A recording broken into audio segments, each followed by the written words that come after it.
Police are investigating the brutal murder of a 51-year-old farmer of Phoenix, LEGUAN. Dead is Aubrey Jonas, who is also known as Baja.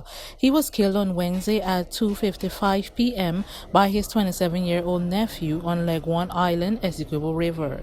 According to the police, a 23-year-old niece of the deceased observed the suspect enters Jonas' farmland and picked a few plantains.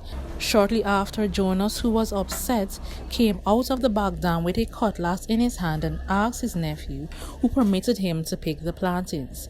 Jonas told his nephew, quote, "You touch the plantains and you can see what can happen to you," end quote. With that, they started arguing and subsequently they both left and went their separate ways.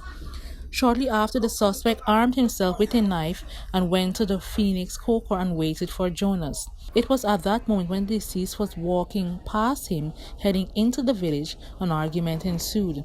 Jonas then proceeded to lash the suspect with his cutlass on his leg.